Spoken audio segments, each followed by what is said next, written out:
ವಕ್ರತುಂಡ ಮಹಾಕಾಯ ಕೋಟಿ ಸೂರ್ಯ ಸಮಪ್ರಭ ನಿರ್ವಿಘ್ನಂ ಕುರು ಮೇ ದೇವ ಸರ್ವ ಕಾರ್ಯೇಷು ಸರ್ವದಾ. ಸ್ನೇಹಿತರೆ, ಶ್ರೀ ಸಂಕಷ್ಟಹರ ಚತುರ್ಥಿಯನ್ನು ನಾವು ಮಾಡಬೇಕಾದಾಗ ಆಯಾ ತಿಂಗಳ ಕಥೆಯನ್ನು ಪೂಜೆ ಆದ ನಂತರ ಓದಬೇಕಾಗತ್ತೆ. ಹಾಗಾಗಿ ನಾನು ಇವತ್ತಿನ ವಿಡಿಯೋದಲ್ಲಿ ಜ್ಯೇಷ್ಠ ಮಾಸದ ಸಂಕಷ್ಟಹರ ಗಣಪತಿ ಕಥೆಯನ್ನು ನಿಮ್ಮೊಂದಿಗೆ ಹಂಚಿಕೊಳ್ಳಲಿದ್ದೇನೆ. ಸ್ನೇಹಿತರೆ, ಯಾವುದೇ ತಿಂಗಳ ಕಥೆಯನ್ನು ಓದುವುದಕ್ಕಿಂತ ಮುಂಚೆ ಮೂಲ ಕಥೆ ಅಂದರೆ ಪೂರ್ವಕಥೆಯನ್ನು ಓದಬೇಕಾಗತ್ತೆ. ಈಗ ಸಂಕಷ್ಟಹರ ಚತುರ್ಥಿಯ ಪೂರ್ವಕಥೆಯನ್ನು ಹೇಳಿದ ನಂತರ ಜ್ಯೇಷ್ಠ ಮಾಸದ ಸಂಕಷ್ಟಹರ ಗಣಪತಿ ಕಥೆಯನ್ನು ಹೇಳ್ತೀನಿ. ಸ್ನೇಹಿತರೆ, ನಾಳೆ ಶನಿವಾರ ಅಂದರೆ ಜ್ಯೇಷ್ಠ ಮಾಸದ ಸಂಕಷ್ಟಹರ ಗಣಪತಿ ವ್ರತ ಇರೋದ್ರಿಂದ ಈ ಕಥೆಯನ್ನು ಪ್ರಾರಂಭಿಸ್ತಾ ಇದ್ದೀನಿ. ಯಾರ್ಯಾರು ಈ ಸಂಕಷ್ಟಹರ ಗಣಪತಿ ವ್ರತವನ್ನು ಮಾಡ್ತೀರಾ ಅವರೆಲ್ಲರೂ ಕೂಡ ತಪ್ಪದೆ ಪೂಜಾ ಆದ ನಂತರ ಈ ಕಥೆಯನ್ನು ಓದೋದ್ರಿಂದ ಸಂಪೂರ್ಣ ಫಲ ಪ್ರಾಪ್ತಿಯಾಗುತ್ತೆ. ಸ್ನೇಹಿತರೆ, ಎಲ್ಲರಿಗೂ ಮಾನು ಮನೋಜ್ ಕನ್ನಡ ಯೂಟ್ಯೂಬ್ ಚಾನಲ್ಗೆ ಸ್ವಾಗತ. ಓಂ ಗಣೇಶಾಯ ನಮಃ. ಪೂರ್ವದಲ್ಲಿ ಋಷಿಗಳು ನೈಮಿಷಾರಣ್ಯದಲ್ಲಿ ಜ್ಞಾನ ಸತ್ರವನ್ನು ಮಾಡುತ್ತಿದ್ದರು. ಅಲ್ಲಿಗೆ ಅನೇಕ ಜ್ಞಾನಿಗಳು ತಪ್ಪೋದನರು ಬಂದು ಭಾಗವಹಿಸ್ತಾ ಇದ್ದಂತಹ ಸಂದರ್ಭದಲ್ಲಿ ಋಷಿಗಳೆಲ್ಲರೂ ಬಂದು ಶಿವಕುಮಾರನಾದ ಸ್ಕಂದದೇವನನ್ನು ಸ್ವಾಗತಿಸಿ ಸತ್ಕಾರ ಮಾಡಿ ಲೋಕದಲ್ಲಿ ಜನರ ಕಷ್ಟವನ್ನು ಪರಿಹರಿಸುವ ಸುಖ ಸಂಪತ್ತನ್ನು ನೀಡುವ ಉತ್ತಮವಾದ ವ್ರತ ಪೂಜಾ ವಿಧಾನವೊಂದನ್ನು ಹೇಳಿ ಅಂತ ಪ್ರಾರ್ಥನೆಯನ್ನು ಮಾಡ್ತಾರೆ. ಆಗ ಷಣ್ಮುಖನು, ಮುನಿಗಳೇ ಕೇಳಿ, ದ್ವಾಪರ ಯುಗದಲ್ಲಿ ವನವಾಸದಲ್ಲಿದ್ದ ಪಾಂಡವರಿಗೆ ಶ್ರೀಕೃಷ್ಣ ಹೇಳಿದ ಮಹಾಗಣಪತಿ ವ್ರತವನ್ನು ಹೇಳುತ್ತೇನೆ, ಆಸಕ್ತ ಚಿತ್ತರಾಗಿ ಕೇಳುವಂತರಾಗಿ ಎಂದು ಷಣ್ಮುಖ ಹೇಳ್ತಾನೆ.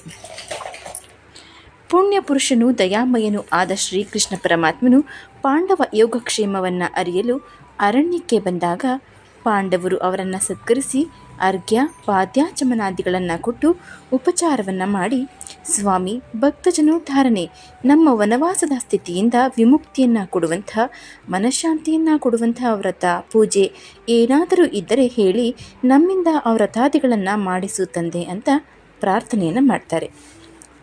ಆಗ ಕೃಷ್ಣ, ಎಲೆ ಧರ್ಮನಂದನನೇ, ಹಿಂದೆ ಕೃತಯುಗದಲ್ಲಿ ಹಿಮವಂತನ ಮಗಳಾದ ಪಾರ್ವತಿ ದಕ್ಷಯಜ್ಞದಲ್ಲಿ ಅವಮಾನಿತಳಾಗಿ ಅಗ್ನಿಯಲ್ಲಿ ದಹಿಸಿ ಮತ್ತೆ ಶಿವನೇ ತನ್ನ ಪತಿಯಾಗಬೇಕೆಂಬ ಸಂಕಲ್ಪದಿಂದ ಕಠಿಣ ತಪಸ್ಸಿನಲ್ಲಿ ನಿರತಳಾಗ್ತಾಳೆ.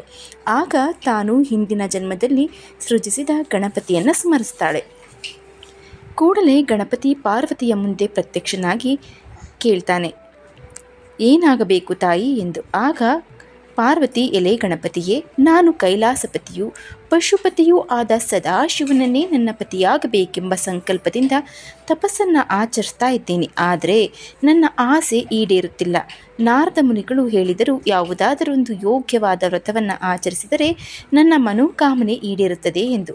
ಅಂತಹ ಒಂದು ಉತ್ತಮ ವ್ರತವನ್ನು ಹೇಳು ಅಂತ ಕೇಳ್ತಾಳೆ ಪಾರ್ವತಿ. ಆಗ ತಾಯಿ ಮಾತನ್ನು ಆಲಿಸಿದ ಗಣಪ ಪ್ರಸನ್ನಚಿತ್ತನಾಗಿ, ತಾಯಿ, ಸರ್ವಸಂಕಷ್ಟಹರವಾದ ನನಗೆ ಸಂಬಂಧಿಸಿದ ವ್ರತವನ್ನೇ ಹೇಳುವೆನು ಕೇಳು. ಚೈತ್ರ ಮಾಸದ ಕೃಷ್ಣ ಪಕ್ಷದ ಚತುರ್ಥಿಯ ದಿನ ಈ ವ್ರತವನ್ನು ಪ್ರಾರಂಭಿಸಬೇಕು. ಪ್ರತಿ ಮಾಸವೂ ತನ್ನನ್ನು ಬೇರೆ ಬೇರೆ ಹೆಸರಿನಿಂದ ಪ್ರತ್ಯೇಕ ಪೀಠದಲ್ಲಿ ಆವಾಹನೆ ಮಾಡಿ ಪೂಜಿಸಿದರೆ ಸಕಲ ಕಷ್ಟಗಳು ದೂರವಾಗುತ್ತೆ. ಚೌತಿಯ ದಿನ ಪ್ರಾತಃ ಕಾಲದಲ್ಲಿದ್ದು ನಿತ್ಯ ಕರ್ಮಗಳನ್ನು ತೀರಿಸಿ ಸಂಜೆ ಚಂದ್ರೋದಯವಾಗುವವರೆಗೂ ನಿರಾಹಾರಿಯಾಗಿದ್ದು ಚಂದ್ರೋದಯಕ್ಕೆ ಸ್ವಲ್ಪ ಮುಂಚೆ ಸ್ನಾನ ಹೈನಿಕಗಳನ್ನು ಪೂರೈಸಿ ವ್ರತ ಸಂಕಲ್ಪ ಮಾಡಬೇಕು. ಪೂಜಾ ಸಿದ್ಧತೆಗಳನ್ನು ಯಥಾಶಕ್ತಿ ಮಾಡಿ ಬಂಗಾರ, ಬೆಳ್ಳಿ, ತಾಮ್ರ ಅಥವಾ ಮಣ್ಣಿನ ಗಣಪತಿಯ ಮೂರ್ತಿಯನ್ನು ಶುದ್ಧವಾದ ನೀರನ್ನು ತುಂಬಿದ ಕಲಶ ಪಾತ್ರೆಯ ಮೇಲೆ ಪ್ರತಿಷ್ಠಾಪನೆ ಮಾಡಬೇಕು. ಅನಂತರ ವಿಧಿಪೂರ್ವಕವಾಗಿ ಷೋಡಶೋಪಚಾರ ಪೂಜೆ ಮಾಡಬೇಕು ಅಂತ ಹೇಳ್ತಾನೆ. ಆಗ ಪಾರ್ವತಿಯು, ಗಜಮುಖನೇ, ಪ್ರತಿ ಮಾಸವೂ ನಿನ್ನನ್ನು ಬೇರೆ ಬೇರೆ ಹೆಸರಿನಿಂದ ಪೂಜಿಸಬೇಕು ಎಂದು ಹೇಳಿರುವೆ. ಈ ರೀತಿಯಾಗಿ ಹಿಂದೆ ಯಾರು ಈ ವ್ರತವನ್ನು ಮಾಡಿ ಫಲವನ್ನು ಪಡೆದರು ಸವಿಸ್ತಾರ ಹೇಳು ಎಂದು ಕೇಳಲು ಗಣೇಶನು ಹೇಳ್ತಾನೆ, ಜಗಜ್ಜನನಿ ಸ್ವರೂಪಳೆ, ದ್ವಾದಶ ಮಾಸ ಅಧಿಕ ಮಾಸದ ಮಹಾತ್ಮೆಯನ್ನು ದೃಷ್ಟಾಂತದೊಂದಿಗೆ ಹೇಳುವೆನು ಕೇಳು. ಹೀಗೆಂದು ಕಥೆಯನ್ನು ಹೇಳಲು ಆರಂಭಿಸಿದನಲ್ಲಿಗೆ ಶ್ರೀಕೃಷ್ಣ ಪರಮಾತ್ಮನು ಯುಧಿಷ್ಠಿರನಿಗೆ ಹೇಳಿದ ಸಂಕಷ್ಟಹರ ಚತುರ್ಥಿ ಮಹಾತ್ಮೆಯ ಪೂರ್ವಕಥೆ ಸಂಪೂರ್ಣವಾಗುತ್ತೆ. ಸ್ನೇಹಿತರೆ, ಈ ಪೂರ್ವಕಥೆಯನ್ನು ಓದಿದ ನಂತರವೇ ನಾವು ಆಯಾ ತಿಂಗಳ ಕಥೆಯನ್ನು ಓದಬೇಕು. ಈಗ ಜ್ಯೇಷ್ಠ ಮಾಸದ ಸಂಕಷ್ಟಹರ ಗಣಪತಿ ಕಥೆ. ಗಣಪತಿ ಹೇಳ್ತಾನೆ, ತಾಯಿ, ಜ್ಯೇಷ್ಠ ಮಾಸದಲ್ಲಿ ನನ್ನನ್ನು ಕೃಷ್ಣ ಪಿಂಗಳ ಮಹಾಗಣಪತಿ ಎಂಬ ಹೆಸರಿನಲ್ಲಿ ಶಕ್ತಿ ಗಣಪತಿ ಪೀಠದಲ್ಲಿ ಪೂಜಿಸಬೇಕು. ಈ ಮಾಸದ ಪೂಜಾ ಮಹಿಮೆಯನ್ನು ಒಂದು ವೃತ್ತಾಂಶದಿಂದ ಹೇಳ್ತೀನಿ ಕೇಳು. ಹಿಂದೆ ಕೃತಯುಗದಲ್ಲಿ ಪೃಥುರಾಜನೆಂಬ ದೊರೆಯ ರಾಜ್ಯದಲ್ಲಿ ದೇವಶರ್ಮನೆಂಬ ಬ್ರಾಹ್ಮಣನಿದ್ದ.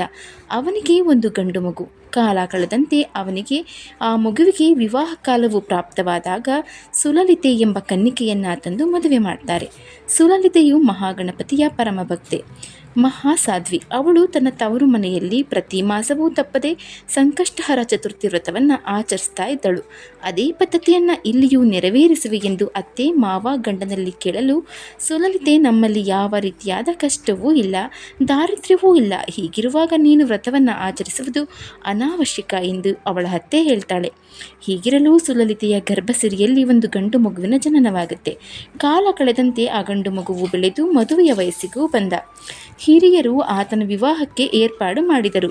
ವಿವಾಹದ ದಿನ ಮಂಟಪದಲ್ಲಿದ್ದ ಅವನನ್ನು ಕಾಣೆಯಾದನು. ಎಲ್ಲರೂ ಚಿಂತಾಕ್ರಾಂತರಾದರು. ಆಗ ಸುಲಲಿತೆಯು ಅತ್ತೆಯನ್ನ ಕುರಿತು, ಅತ್ತೆಯವರೇ, ನೀವು ನಾನು ಮಾಡುವ ಸಂಕಷ್ಟ ಚೌತಿಯ ವ್ರತವನ್ನು ನಿಷೇಧಿಸಿದ ಕಾರಣದಿಂದ ನನ್ನ ಮಗ ಅದೃಶ್ಯನಾಗಿದ್ದಾನೆ. ಇದು ಗಣಪತಿಯ ಅವಕೃಪೆಯಿಂದಾನೇ ಆಗಿರೋದು ಎಂದು ದುಃಖಿಸಿದಳು. ಆಗ ಅತ್ತೆ ಸೊಸೆ ಇಬ್ಬರೂ ಸೇರಿ ಸಂಕಷ್ಟಹರ ಗಣಪತಿ ವ್ರತವನ್ನು ಭಕ್ತಿಪೂರ್ವಕವಾಗಿ ಮಾಡಿ ಮುಂದೆಯೂ ಮಾಡುವುದಾಗಿ ಸಂಕಲ್ಪ ಮಾಡಿದರು. ಹೀಗಿರಲು ಒಬ್ಬ ಅವತಾರ ಪುರುಷನು ಭಿಕ್ಷೆಗೋಸ್ಕರ ಸುಲಲಿತೆಯ ಮನೆಗೆ ಬಂದನು. ಅವನನ್ನು ಸತ್ಕರಿಸಿ ಭೋಜನ ವಸ್ತ್ರಾದಿಗಳನ್ನು ಕೊಟ್ಟರು.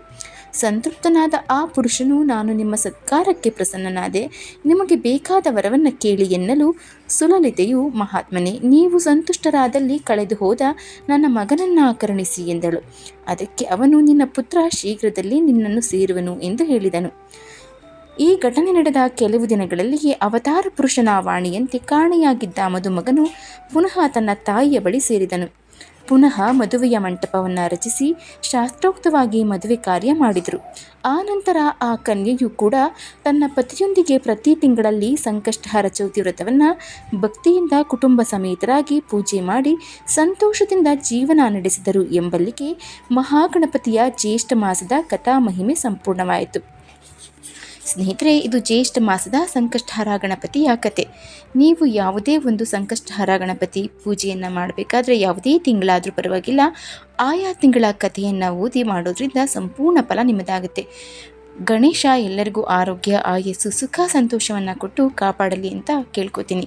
ಈ ಮಾಹಿತಿ ನಿಮಗೆ ಇಷ್ಟವಾಗಿದ್ದರೆ ದಯವಿಟ್ಟು ಶೇರ್ ಮಾಡಿ, ಲೈಕ್ ಮಾಡಿ. ವಿಡಿಯೋ ಬಗ್ಗೆ ನಿಮ್ಮ ಅನಿಸಿಕೆ, ಅಭಿಪ್ರಾಯವನ್ನು ಕಮೆಂಟ್ ಬಾಕ್ಸ್ನಲ್ಲಿ ತಿಳಿಸಿ. ಚಾನಲ್ನ ಸಬ್ಸ್ಕ್ರೈಬ್ ಮಾಡ್ಕೊಳ್ದೆ ನೋಡ್ತಾ ಇದ್ದರೆ ದಯವಿಟ್ಟು ಸಬ್ಸ್ಕ್ರೈಬ್ ಮಾಡಿಕೊಂಡು ನೋಡಿ. ಪಕ್ಕದಲ್ಲೇ ಇರುವಂತಹ ಬೆಲ್ ಬಟನನ್ನು ಒತ್ತಿ ನಮ್ಮ ಎಲ್ಲ ವಿಡಿಯೋ ನೋಟಿಫಿಕೇಷನ್ಗಾಗಿ.